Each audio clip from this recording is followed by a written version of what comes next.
Hi everyone, I'm going to be doing the background on this picture today. Now the first thing I've done is I've got some pieces of paper. I'm going to cover over the edge of the book and the picture next to this one so that I don't get pastel on them. I'm just moving it away for a minute to get my pastels ready. So what I'm doing, what I always do, which is scraping them into this bowl.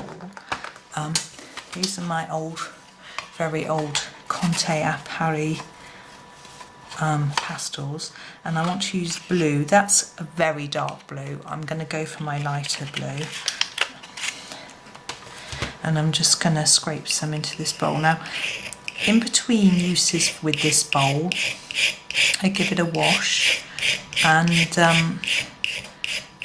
I don't put it in my dishwasher because I'm not sure whether the pastels are toxic or not. So I give it a hand wash, but I make sure it's really thoroughly dry before I use it again. I really apologise if anyone hates the scrapey noise.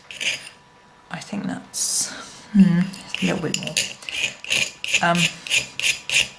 I'm also going to, I don't know if I need some white.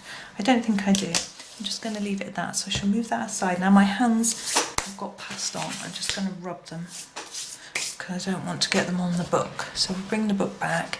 Sorry about all the shadowing, the light here is not brilliant. Okay.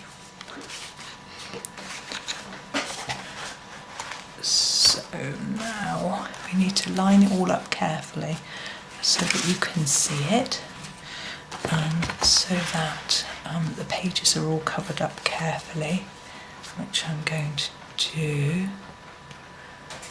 And that's that. Now I've just remembered that I need to take a photograph of this page before I put the pastel on, and I need to wash my hands. So I'm just going to pause you for a minute. Right, my hands are now clean and we can get on with the job of pasteling. I'm going to get out one of these.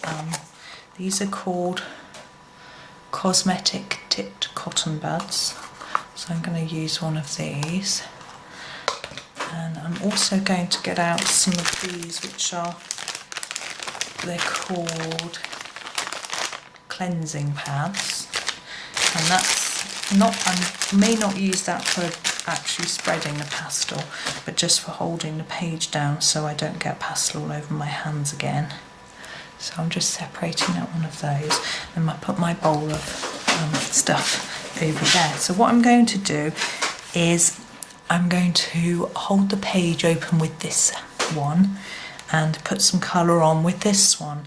Now I'm going to use the pointy end, this end, and I take my colour and I'll just twist it round and round until I've got a nice amount, and then I shall go in to the page. Now I'm hoping that this won't be too messy, but what I want to give the effect of is that there's little clouds, so I want to do a little circle movement, and I'm not going to cover every area because I want it to look like there's some white. It's very hard to see how effective it is here when there's all these bits, but hopefully it will work out. Now, I'm quite a fan of using pastel, but something you have to be aware of is your original colour. Now, if you put the pastel on top of what you coloured already, it will affect the colour of what you've done. Now, that's okay, but it depends on what you've got underneath. So sometimes if you've got something you want to remain white, then it's going to not stay white. And if you don't add enough layers of colour, then your pastel will go or just spoil what you've done. I've got some examples actually in my original Secret Garden of where I completely ruined a page with pastel. Now I'll explain what happened, and hopefully it will avoid you doing the same thing. So I coloured in my picture and I used I'm not sure what brand of pencils I used. It was either the Staedtler Ergosofts or some polychromos, and I did quite light colouring. I was quite new to colouring, and so my pressure wasn't very hard because I wasn't confident and I didn't really have the strength. And so I had a lot of white gaps in the colour, which wasn't intentional really. And so I chose a sky colour. It's a picture in Secret Garden which looks like it's night time, so I chose that dark blue that I showed you from my selection of pastels, and I went in really dark. You know, I scraped the pastel onto the page really thickly and then just rubbed it in with one of these cotton pads really hard. And then when I blew the colour away and to reveal what I'd done, I found that my lovely little summer house that I'd coloured in brown was now blue and brown and murky, and all my flowers looked all murky and nasty, and the flower centres had gone from yellow to green and things like that. And I was so disappointed. I'd taken so long on the picture and I just completely ruined it in about 10 minutes, thinking that I had this sort of sneaky background idea.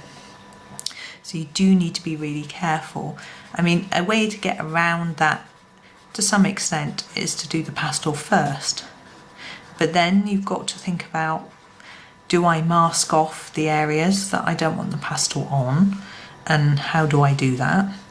And it's easy if you've got a page with one thing on. So say in Magical Jungle, I don't know if you've got Magical Jungle, but there's a page with an elephant on. Now all that's on that page is the one elephant. So you could trace that elephant, make a template, hold it on top and then pastel all the way around the edge of your elephant, and then you've not got any on the elephant, and then you can happily colour it afterwards. So that's one way of doing it. But with a page with more detail like this, I wouldn't, you know, you couldn't really make a template for doing this. So you'd have to just sort of try not to go into the gaps, which is, as you can see from what I'm doing, is very hard for me. Might be easier for some people. So anyway, so it can be a little tricky. And the other thing is fixative.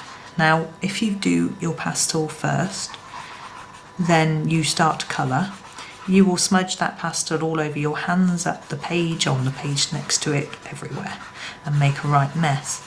So you need some fixative, but you need to buy a workable fixative. Now what that means is that once it's down, you can still put layers on top of it. Because if I do this pastel sky, let's say, and then spray with fixative, and I haven't done the branches yet, I won't be able to colour because there'll be this layer of fixative on top of them, and that's certainly not what I wanted to go for. So spray a workable fixative. I'll put a link in the description to the one that I use. I couldn't say whether it's better than any or worse than any others. It's the only one I've ever tried. I just went to my local art shop when it was open. Sadly it's closed, and that's the one they had, so I bought it. I didn't even know it was a workable fixative when I bought it. It was just the only fixative they had. So anyway, I bought that, and that's what I've been using ever since. So it's quite handy. And so if you spray the workable fixative on, you can then play around with it after. It does leave a layer on the page, which of course is what you would expect, because it stops the pastel coming off, but you can colour over the top of it.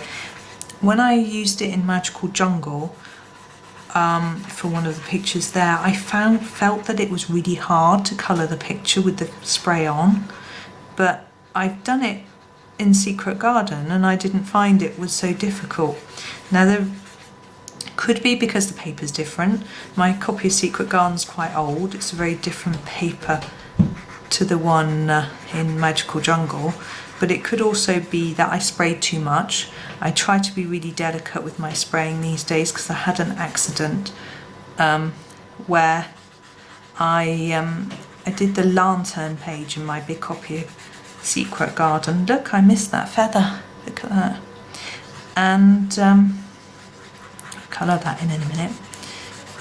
And I did the lantern page, and I put some fixative on outside, and I just sort of tipped the book up vertically and shook it around to try and dry it and get rid of the smell of the fixative because it's really stinky. And I sprayed so much that the fixative ran down the page, took the black pastel with it, and I had a big black splodgy run all down my page. So I'm now much more gentle with just a little layer, hold it flat, and then put it flat to dry for a long time before you go back to it. Right, now all I'm doing is I'm filling in any gaps that I can see that I think need an extra bit. I think we're extra dark in sky up there, but maybe it doesn't matter. Now, something I'm being very careful of is the top of the branches I've left pale, and I don't want blue on there, so I'm trying to be careful not to. But I don't know if you've watched the first video that I made, you'll see that we actually put a little brown line across the top of each branch, and so I can go really near the edge, and that brown line stops me from going down and interrupting that paler bit. So I'm just fiddle-faddling now with the details, as you can see, trying not to get it on this facing page. Even if you a good tip though is that if you do get it on another page, it does rub off with rubber, so that's quite handy. But of course this facing page has been coloured in, so I can't rub it off without ruining the picture. Now you can see it's quite uneven. Whoops, there's a line, but I don't mind that. I think that looks more real, like it's proper clouds, so I'm happy with finishing there. Now, but I've got to finish this feather, so I used this grey number 8. Now I have a problem here because the page is all pastel, I can't lean on it, so I'm going to hold it down with this pad and just gently finish that off like that. There we go. Now what I'm going to do is I'm going to finish now, but I'm going to blow all that pastel off and then take a photo for you for the last shot, so you'll be able to see what it looks like when I finished. So thank you for watching. I do hope you enjoyed the video and you learned something, and that you might have a go at this page yourself, and do pop them up on Instagram, and so I can see them, because it's really lovely to see other people, or onto Facebook, so I can see what you've been doing. So thank you very much for watching, and happy colouring.